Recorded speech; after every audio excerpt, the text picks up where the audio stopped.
ये समिट तो ग्लोबल है, लेकिन आवाज लोकल है।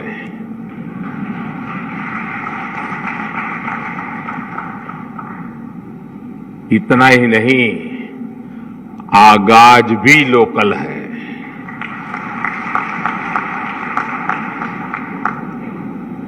आज 21वीं सदी के विकसित होते भारत के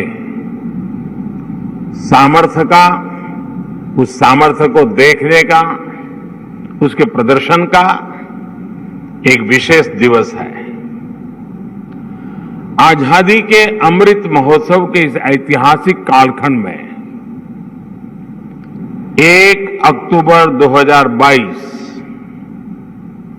ये तारीख इतिहास में दर्ज होने वाली है।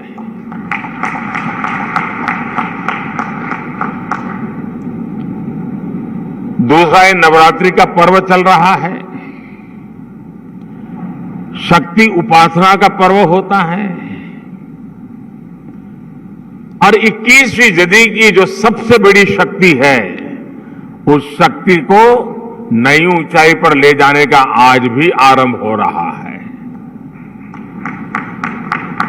आज देश की ओर से,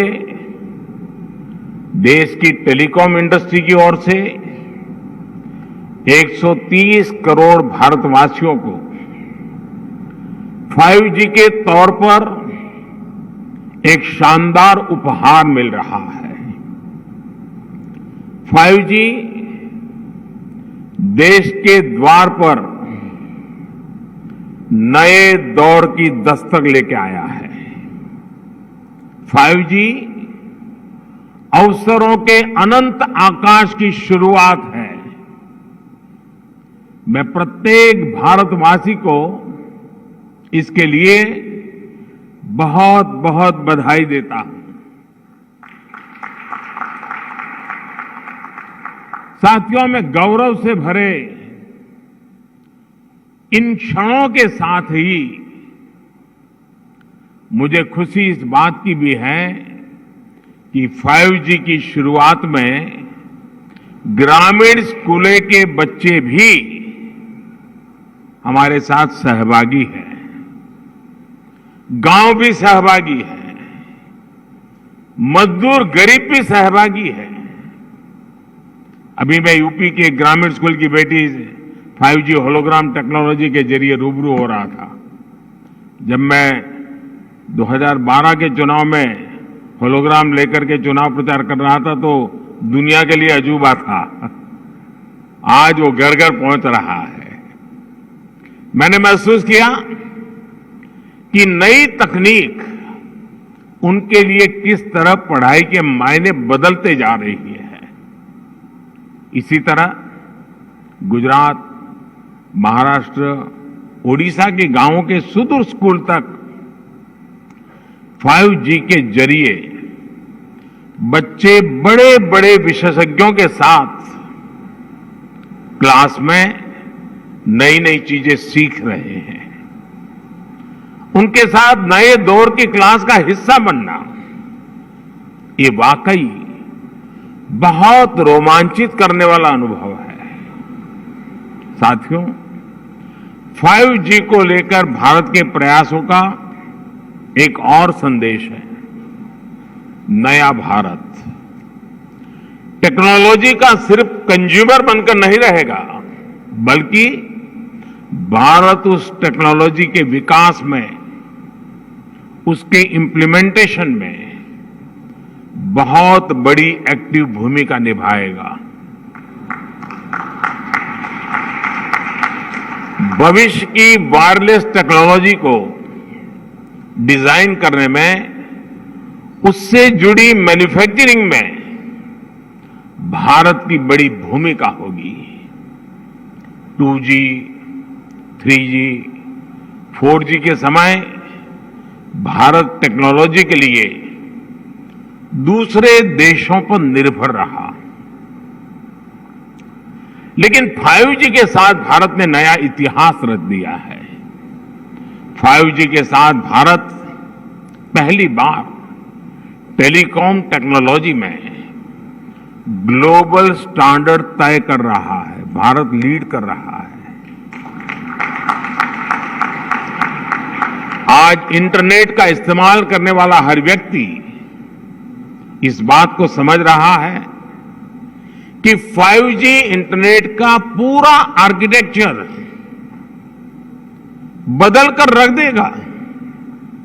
इसलिए भारत के युवाओं के लिए आज 5G बहुत बड़ी अपॉर्चुनिटी लेकर आया है।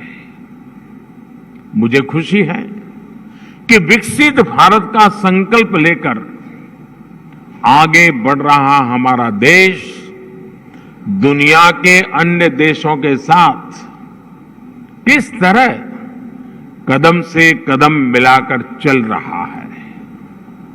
ये भारत की बहुत बड़ी सफलता है। डिजिटल इंडिया अभियान की बहुत बड़ी सफलता है। साथियों, जब हम डिजिटल इंडिया की बात करते हैं तो कुछ लोग समझते हैं कि ये सिर्फ सरकारी एक योजना है, लेकिन डिजिटल इंडिया सिर्फ एक नाम नहीं है। ये देश के विकास का बहुत बड़ा विजन है। इस विजन का लक्ष्य है उस टेक्नोलॉजी को आम लोगों तक पहुंचाना जो लोगों के लिए काम करे और लोगों के साथ जुड़कर काम करे। मुझे याद है जब मोबाइल सेक्टर से जुड़े इस विजन के लिए स्ट्रेटेजी बनाई जा रही थी तो मैंने कहा था कि हमारी अप्रोच टुकड़ों टुकड़ों में नहीं होनी चाहिए, बल्कि होलिस्टिक होनी चाहिए। डिजिटल इंडिया की सफलता के लिए जरूरी था कि वो इस सेक्टर के सभी आयामों को एक साथ कवर करे। इसलिए हमने 4 पिलर्स पर और 4 दिशाओं में एक साथ फोकस किया। पहला, डिवाइस की कीमत। दूसरा, डिजिटल कनेक्टिविटी। तीसरा, डेटा की कीमत। चौथा, और जो सबसे जरूरी है, डिजिटल फर्स्ट की सोच। साथियों, जब हम पहले पिलर की बात करते हैं, डिवाइस की कीमत की बात करते हैं, तो एक बात बहुत स्पष्ट है, डिवाइस की कीमत तभी कम हो सकती है जब हम आत्मनिर्भर हो। और आपको याद होगा बहुत लोगों ने आत्मनिर्भर की मेरी बात की मजाक उड़ाई थी। 2014 तक हम करीब 100% मोबाइल फोन आयात करते थे, विदेशों से इंपोर्ट करते थे। और इसलिए हमने तय किया कि हम इस क्षेत्र में आत्मनिर्भर बनेंगे। हमने मोबाइल मैन्युफैक्चरिंग यूनिट्स को बढ़ाया। 2014 में जहां देश में 2 मोबाइल मैन्युफैक्चरिंग यूनिट्स थी, 8 साल पहले 2, अब उनकी संख्या 200 के ऊपर है।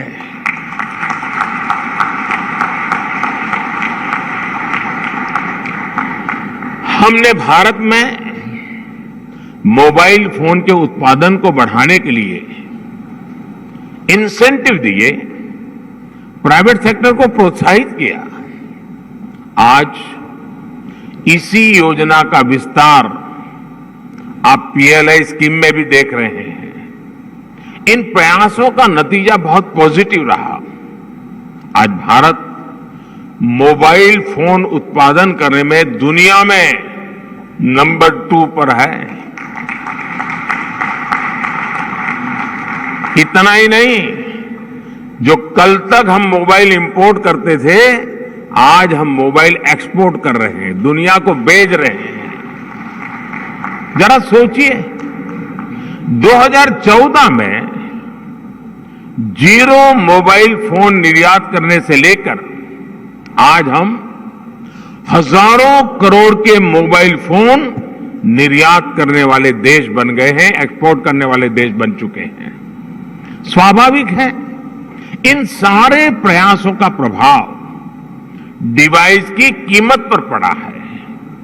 अब कम कीमत पर हमें ज्यादा फीचर्स भी मिलने लगे हैं। साथियों, डिवाइस कॉस्ट के बाद जो दूसरे पिलर पर हमने काम किया वो है डिजिटल कनेक्टिविटी का। आप भी जानते हैं कि कम्युनिकेशन सेक्टर की असली ताकत कनेक्टिविटी में है। जितने ज्यादा लोग कनेक्ट होंगे इस सेक्टर के लिए उतना अच्छा है। अगर हम ब्रॉडबैंड कनेक्टिविटी की बात करें तो 2014 में 6 करोड़ यूजर्स थे, आज इनकी संख्या बढ़कर 80 करोड़ से ज्यादा हो चुकी है। अगर हम इंटरनेट कनेक्शन की संख्या की बात करें तो 2014 में जहां 25 करोड़ इंटरनेट कनेक्शन थे, वहीं आज इसकी संख्या करीब करीब 85 करोड़ पहुंच रही है, 85 करोड़ पहुंच रही है। ये बात भी नोट करने वाली है कि आज शहरों में इंटरनेट यूजर्स की संख्या के मुकाबले हमारे ग्रामीण क्षेत्रों में इंटरनेट यूजर्स की संख्या तेजी से बढ़ रही है। और उसकी एक खास वजह है, 2014 में जहां देश में 100 से भी कम पंचायतों तक ऑप्टिकल फाइबर पहुंचा था, आज 1,70,000 से भी ज्यादा पंचायतों तक ऑप्टिकल फाइबर पहुंच चुका है। अब कहां 100 और कहां 1,70,000। जैसे सरकार ने घर घर बिजली पहुंचाने की मुहिम शुरू की, जैसे हर घर जल अभियान के जरिए हर किसी तक साफ पानी पहुंचाने के मिशन पर काम किया, जैसे उज्ज्वला योजना के जरिए गरीब से गरीब आदमी के घर में भी गैस सिलेंडर पहुंचाया, जैसे हमने करोड़ों की तादाद में लोग बैंक अकाउंट से वंचित थे, करोड़ों लोग जो बैंक से नहीं जुड़े थे, आजादी के इतने साल के बाद जनधन अकाउंट के द्वारा हिंदुस्तान के नागरिकों को बैंक के साथ जोड़ दिया। वैसे ही हमारी सरकार इंटरनेट फॉर ऑल के लक्ष्य पर काम कर रही है। साथियों, डिजिटल कनेक्टिविटी बढ़ने के साथ ही डेटा की कीमत भी उतनी अहम हो जाती है। ये डिजिटल इंडिया का तीसरा पिलर था जिस पर हमने पूरी शक्ति से काम किया। हमने टेलीकॉम सेक्टर के रास्ते में आने वाली तमाम अड़चनों को हटाया। पहले विजन की कमी और पारदर्शिता के अभाव में टेलीकॉम सेक्टर को तमाम मुश्किलों का सामना करना पड़ता था। आप परिचित हैं कि कैसे हमने 4G तकनीक के विस्तार के लिए पॉलिसी सपोर्ट दिया। इससे डेटा की कीमत में भारी कमी आई और देश में डेटा क्रांति का जन्म हुआ। देखते ही देखते ये तीनों फैक्टर, डिवाइस की कीमत, डिजिटल कनेक्टिविटी और डेटा की कीमत, इसका मल्टीप्लायर इफेक्ट हर तरफ नजर आने लगा। लेकिन साथियों, इन सबके साथ एक और महत्वपूर्ण काम हुआ। देश में डिजिटल फर्स्ट की सोच विकसित हुई। एक वक्त था जब बड़े बड़े विद्वान, एलिट क्लास, उसके कुछ मुट्ठी भर लोग, सदन के कुछ भाषण देख लेना, कैसे कैसे भाषण हमारे नेता लोग करते हैं, वे मजाक उड़ाते थे। उनको लगता था कि गरीब लोगों में क्षमता ही नहीं है, ये डिजिटल समझ ही नहीं सकते, संदेह करते थे। उन्हें शक था कि गरीब लोग डिजिटल का मतलब भी नहीं समझ पाएंगे। लेकिन मुझे देश के सामान्य मानवी की समझ पर, उसके विवेक पर, उसके जिज्ञासु मन पर हमेशा भरोसा रहा है।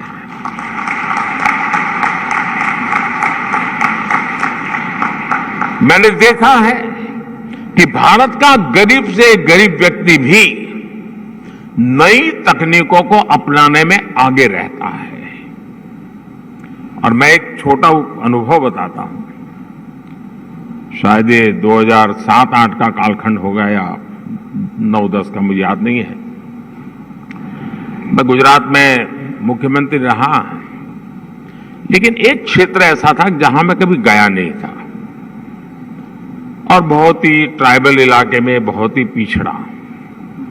मैं, हमारे सरकार के अधिकारियों ने भी मुझे एक बार वहां कार्यक्रम करना ही करना है, मुझे जाना है। तो वो इलाका ऐसा था, कोई बड़ा प्रोजेक्ट की संभावना नहीं थी, फॉरेस्ट लैंड थी, कोई संभावना हो रही थी।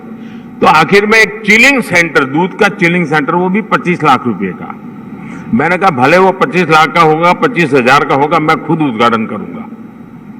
अब लोगों को लगता है ना, चीफ मिनिस्टर को इससे नीचे तो करना नहीं चाहिए, नहीं मुझे ऐसा कुछ होता नहीं है। तो मैं उस गांव में गया। अच्छा, वहां में एक पब्लिक मीटिंग करने के लिए भी जगह नहीं थी, तो वहां से 4 किलोमीटर दूर एक स्कूल का छोटा सा मैदान था, वहां पब्लिक मीटिंग ऑर्गेनाइज की। लेकिन जब वो चिलिंग सेंटर पे गया मैं, तो आदिवासी माताएं बहनें दूध भरने के लिए कतार में खड़ी थी। तो दूध का अपना बर्तन नीचे रख करके जब हम लोग गए और उसकी उद्घाटन की विधि कर रहे थे, तो मोबाइल से फोटो ले रही थी। मैं हैरान था, इतने दूर दरार के क्षेत्र में मोबाइल से फोटो ले रही है। तो मैं उनके पास गया, मैंने कहा फोटो लेके क्या करोगे? तो बोले डाउनलोड करेंगे। ये शब्द सुनकर के मैं सचमुच में सरप्राइज हुआ था मुझे कि ये ताकत है हमारे देश के गांव में। आदिवासी क्षेत्र की गरीब माताएं बहनें जो दूध भरने आई थी, वो मोबाइल फोन से अपनी फोटो ले रही थी और उनको ये मालूम था कि इसमें तो नहीं, आप डाउनलोड करवा देंगे। और डाउनलोड शब्द उनसे मुंह से निकलना, ये उनकी समझ शक्ति और नई चीजों को स्वीकारने के स्वभाव का परिचय देती है। मैं कल गुजरात में था, तो मैं अंबाजी तीर्थ क्षेत्र पे जा रहा था, तो रास्ते में छोटे छोटे गांव थे। आधे से अधिक लोग ऐसे होंगे जो मोबाइल से वीडियो उतार रहे थे, आधे से अधिक लोग। यानी हमारे देश की ये जो ताकत है, इस ताकत को हम नजरअंदाज नहीं कर सकते हैं। और सिर्फ देश के इलीट क्लास के कुछ लोगों को ही हमारे गरीब भाई बहनों पर यकीन नहीं था। आखिरकार हम डिजिटल फर्स्ट के अप्रोच के साथ आगे बढ़ने में कामयाब हुए। सरकार ने खुद आगे बढ़कर डिजिटल पेमेंट्स का रास्ता आसान बनाया। सरकार ने खुद ऐप के जरिए सिटीजन सेंट्रिक डिलीवरी सर्विस को बढ़ावा दिया। बात चाहे किसानों की हो या छोटे दुकानदारों की, हमने उन्हें ऐप के जरिए रोज की जरूरतें पूरी करने का रास्ता दिया। इसका नतीजा आज आप देख सकते हैं।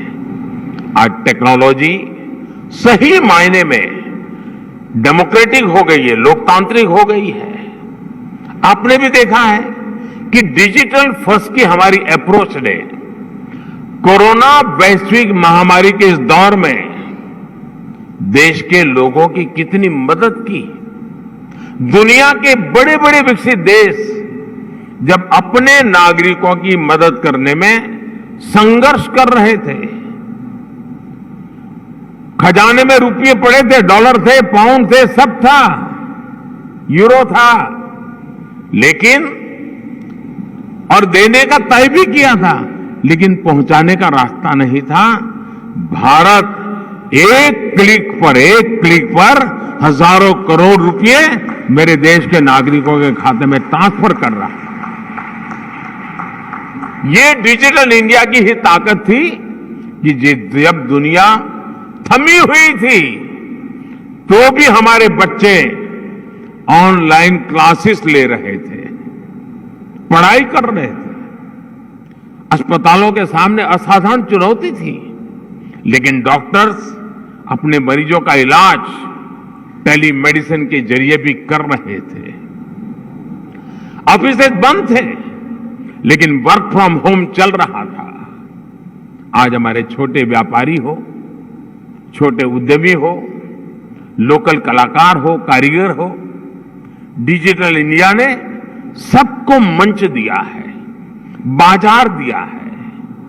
आज आप किसी लोकल मार्केट में, आप सब्जी मंडी में जाकर देखिए, रेहड़ी पटरी वाला छोटा दुकानदार भी आपसे कहेगा कैश नहीं है, यूपीआई कर दीजिए। मैंने तो बीच में एक वीडियो देखा, कोई भिक्षुक भी डिजिटली पेमेंट लेता है।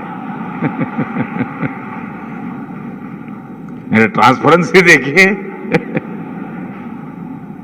ये बदलाव बताता है कि जब सुविधा सुलभ होती है तो सोच किस तरह सशक्त हो जाती है। साथियों, आज टेलीकॉम सेक्टर में जो क्रांति देश देख रहा है वो इस बात का सबूत है कि अगर सरकार सही नीयत से काम करे तो नागरिकों की नीयत बदलने में देर नहीं लगती है। 2G की नीयत और 5G की नीयत में यही फर्क है।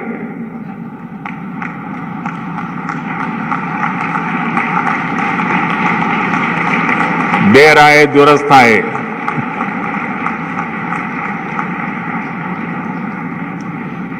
भारत आज दुनिया के उन देशों में है जहां डेटा इतना सस्ता है।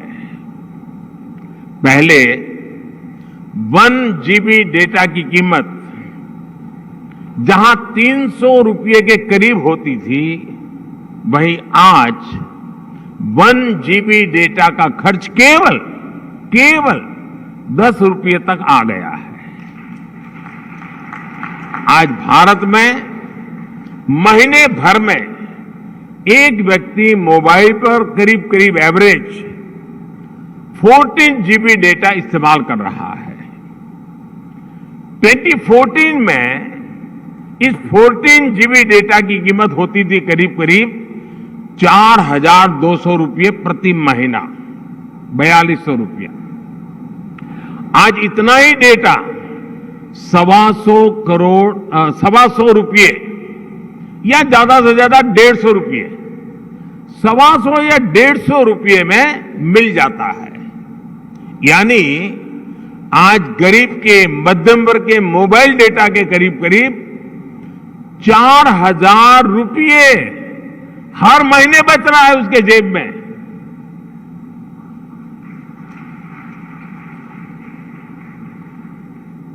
हमारी सरकार के इतने सारे प्रयासों से भारत में डेटा कीमत बहुत कम बढ़ी हुई है। ये बात अलग है, 4,000 रुपया बचना कोई छोटी बात नहीं है हर महीना। लेकिन जब मैं बता रहा हूं तब आपको ध्यान में आया, क्योंकि हमने इसका हो हल्ला नहीं किया, विज्ञापन नहीं दिए, झूठे बड़े गपगोले नहीं चलाए। हमने फोकस किया कि देश के लोगों की सहूलियत बढ़े, ईज ऑफ लिविंग बढ़े। साथियों, अक्सर ये कहा जाता है कि भारत पहली 3 औद्योगिक क्रांतियों का लाभ नहीं उठा पाया, लेकिन मेरा विश्वास है कि भारत न सिर्फ चौथी औद्योगिक क्रांति का पूरा लाभ उठाएगा, बल्कि उसका नेतृत्व भी करेगा। और विद्वान लोग तो कहने लगे हैं कि ये भारत का दशक नहीं, ये भारत की शताब्दी है। ये डेकेड नहीं, सेंचुरी है। भारत ने किस तरह 4G आने के बाद टेक्नोलॉजी की दुनिया में ऊंचाई छलांग लगाई है, इसके हम सभी साक्षी हैं। भारत के नागरिकों को जब टेक्नोलॉजी के समान अवसर मिल जाते हैं तो दुनिया में उन्हें कोई पछाड़ नहीं सकता। इसलिए आज जब भारत में 5G का लॉन्च हो रहा है तो मैं बहुत विश्वास से भरा हुआ हूं दोस्तों। मैं दूर का देख पा रहा हूं और जो सपने हमारे दिल दिमाग में चल रहे हैं उसको अपनी आंखों के सामने हम साकार होते देखेंगे। हमारे बाद वाली पीढ़ी देखेगी, ऐसा काम होने वाला नहीं है, हम ही हमारे आंखों के सामने देखने वाले हैं। ये एक सुखद संयोग है कि कुछ सप्ताह पहले ही भारत विश्व की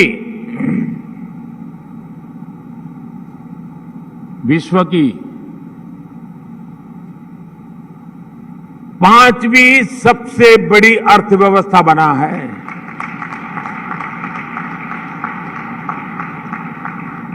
और इसलिए ये अवसर है हमारे युवाओं के लिए जो 5G टेक्नोलॉजी की मदद से दुनिया भर का ध्यान खींचने वाले इनोवेशंस कर सकते हैं। ये अवसर है हमारे एंटरप्रेन्योर्स के लिए जो 5G टेक्नोलॉजी का इस्तेमाल करते हुए अपना विस्तार कर सकते हैं। ये अवसर है भारत के सामान्य मानवी के लिए जो इस टेक्नोलॉजी का इस्तेमाल करते हुए अपनी स्किल्स को सुधार सकता है, अपस्किल्स कर सकता है, रिस्किल्स कर सकता है, अपने आइडियाज को सच्चाई में बदल सकता है। साथियों, आज का यह ऐतिहासिक अवसर एक राष्ट्र के तौर पर, भारत के एक नागरिक के तौर पर हमारे लिए नई प्रेरणा लेकर आया है। क्यों ना हम इस 5G टेक्नोलॉजी का उपयोग करके भारत के विकास को अभूतपूर्व गति दें। क्यों ना हम इस 5G टेक्नोलॉजी का इस्तेमाल करके अपनी अर्थव्यवस्था को बहुत तेजी से विस्तार दें। क्यों ना हम इस 5G टेक्नोलॉजी का इस्तेमाल करके अपनी प्रोडक्टिविटी में रिकॉर्ड वृद्धि करें। साथियों, इन सवालों में हर भारतीय के लिए एक अवसर है, एक चुनौती है, एक सपना है और एक संकल्प भी है। मुझे पता है कि आज 5G की इस लॉन्चिंग को जो वर्ग सबसे ज्यादा उत्साह से देख रहा है वो मेरा युवा साथी है, मेरे देश की युवा पीढ़ी है। हमारी टेलीकॉम इंडस्ट्री के लिए भी कितने ही बड़े अवसर इंतजार कर रहे हैं। रोजगार के कितने ही नए अवसर बनने जा रहे हैं। मुझे विश्वास है हमारी इंडस्ट्री, हमारे इंस्टीट्यूट्स और हमारे युवा मिलकर इस दिशा में निरंतर काम करेंगे। और अभी जब मैं काफी समय पूरा जो एग्जीबिशन लगा है उसको समझने का प्रयास करता था। मैं कोई टेक्नोलॉजी का विद्यार्थी तो नहीं हूं, लेकिन समझने की कोशिश कर रहा था। ये देख करके मुझे लगा है कि मैं सरकार में तो सूचना करने वाला हूं कि हमारी सरकार के सभी विभाग, उसके सारे अधिकारी जरा देखें कहां कहां इसका उपयोग हो सकता है, ताकि सरकार की नीतियों में भी इसका असर नजर आना चाहिए। मैं देश के स्टूडेंट्स को भी चाहूंगा कि 5 दिन तक ये एग्जीबिशन चलने वाला है। मैं खास करके टेक्नोलॉजी से जुड़े स्टूडेंट से आग्रह करूंगा कि आप आइए, इसे देखिए, समझिए और कैसे दुनिया बदल रही है। और आप एक बार देखेंगे तो अनेक चीजें नई आपके भी ध्यान में आएगी, आप उसमें जोड़ सकते हैं। और मैं इस टेलीकॉम सेक्टर के लोगों से भी कहना चाहूंगा, मुझे खुशी होती थी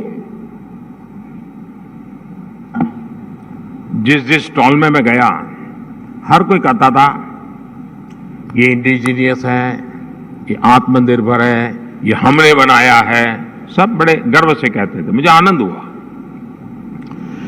लेकिन मेरा दिमाग कुछ और चल रहा था। मैं ये सोच रहा था, जैसे कई प्रकार की कार आती हैं, हर एक की अपनी एक ब्रांड होती है, हर एक की अपनी विशेषता भी होती है, लेकिन उसमें जो स्पेयर पार्ट पहुंचाने वाले होते हैं वो एमएसएमई सेक्टर के होते हैं। और एक ही एमएसएमई के एक फैक्ट्री वाला 6 प्रकार की गाड़ियों के स्पेयर पार्ट बनाता है, छोटे मोटे जो भी सुधार करने करे वो देता है। मैं चाहता हूं कि आज हार्डवेयर भी आप लगाए रहे हैं, ऐसा लगा मुझे आपकी बातों से। क्या एमएसएमई सेक्टर को इसके लिए जो हार्डवेयर की जरूरत है, उसके छोटे छोटे पुर्जे बनाने के लिए उनको काम दिया जाए, बहुत बड़ा इकोसिस्टम बनाया जाए। एकदम से मैं व्यापारी तो नहीं हूं, मुझे रुपये पैसे से लेना देना नहीं है, लेकिन मैं इतना समझता हूं कि कॉस्ट एकदम कम हो जाएगी, एकदम कम हो जाएगी। हमारे एमएसएमई सेक्टर की ताकत है और वो सप्लाई आपको सिर्फ अपने यूनिकनेस के साथ उसमें सॉफ्टवेयर वगैरह जोड़ करके सर्विस देनी है। और इसलिए मैं समझता हूं कि आप सब मिलकर के एक नया और मिलकर के करना पड़ेगा और तभी जाकर के इसकी कॉस्ट हम नीचे ला सकते हैं। बहुत से काम हैं हम मिलकर के करते ही हैं, तो मैं जरूर इस क्षेत्र के लोगों से भी कहूंगा। मैंने ये भी देखा है कि स्टार्टअप में जिन बच्चों ने काम किया है, जिन नौजवानों ने काम किया है, ज्यादातर इस क्षेत्र में उन्हीं स्टार्टअप को ओन कर करके उसको स्केल अप किया गया है। मैं स्टार्टअप वाले साथियों को भी कहता हूं कि आपके लिए भी इस क्षेत्र में कितनी सेवाएं अधिकतम आप दे सकते हैं, कितनी यूजर फ्रेंडली व्यवस्थाओं को विकसित कर सकते हैं, आखिरकार इसका फायदा यही है। लेकिन एक और चीज मैं चाहूंगा, ये भी आपका जो एसोसिएशन है वो मिलकर के एक मूवमेंट चला सकता है क्या? एटलीस्ट हिंदुस्तान के सभी डिस्ट्रिक्ट हेडक्वार्टर में ये 5G जीवन में कैसे उपयोगी हो सकता है, उसके लोगों को एजुकेट करने वाले एग्जीबिशन, उसकी व्यवस्था हो सकती है क्या? मेरा अनुभव है, छोटा सा उदाहरण बताता हूं। हमारे देश में 24 घंटे बिजली, ये सपना था। मैं गुजरात में जब था तो मैंने एक योजना बनाई, ज्योति ग्राम योजना, और मेरा सपना था कि मैं गुजरात के हर घर में 24/7 बिजली दूंगा। अब मेरे सारे अफसर कहते थे साहब संभव ही नहीं है, ये तो हम कर ही नहीं सकते हैं। तो मैंने एक सिंपल सी सॉल्यूशन दिया था। मैंने कहा हम एग्रीकल्चर फीडर अलग कर दें, डोमेस्टिक फीडर अलग कर दें, और फिर उस काम को किया और एक एक जिले को पकड़ करके काम पूरा करता था। बाकी जगह पे चलता था लेकिन एक काम पूरा कर दे। फिर उस जिले का बड़ा समिट करता था, 2.5-3 लाख लोग आते थे, क्योंकि 24 घंटे बिजली मिलना एक बड़ा आनंद उत्सव का समय था। वो 2003, 4, 5 का कालखंड था। लेकिन उसमें मैंने देखा, मैंने देश भर में बिजली से होने वाले काम, बिजली से चलने वाले यंत्र, उनकी एक बहुत बड़ी प्रदर्शनी लगाई।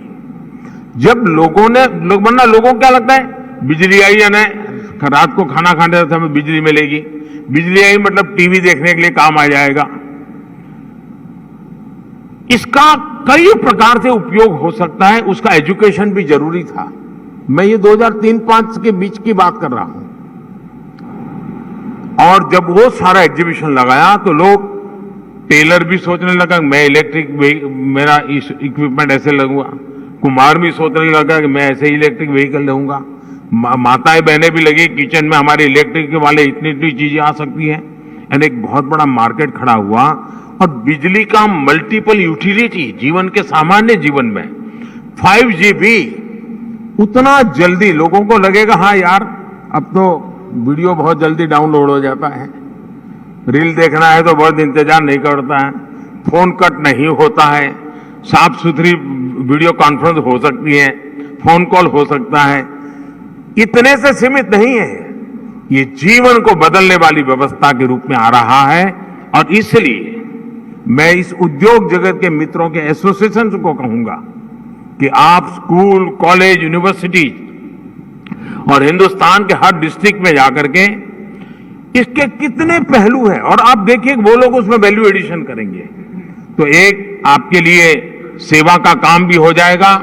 और मैं चाहूंगा कि इस टेक्नोलॉजी जीवन में सिर्फ बातचीत करने के लिए या कुछ वीडियो देखने के लिए सीमित नहीं रहनी चाहिए। ये पूरी तरह एक क्रांति लाने के लिए उपयोग होना चाहिए और हमें 130 करोड़ देशवासियों तक एक बार पहुंचना है, बाद में तो वो पहुंचा देगा, आप देख लीजिए, आपको टाइम नहीं लगेगा। अभी मैंने ड्रोन पॉलिसी अभी लाया था, आज कई खेतों में मैं देख रहा हूं वो ड्रोन से अपना दवाइयां छिड़काव का काम शुरू कर दिया, उन्होंने ड्रोन चलाना सीख दिया। और इसलिए मैं समझता हूं कि हमें इन व्यवस्थाओं की तरफ जाना चाहिए और साथियों, आने वाले समय में देश निरंतर ऐसी टेक्नोलॉजीज का नेतृत्व करेगा जो भारत में जन्मेगी, जो भारत को ग्लोबल लीडर बनाएगी। इसी विश्वास के साथ आप सभी को मेरी बहुत बहुत शुभकामनाएं।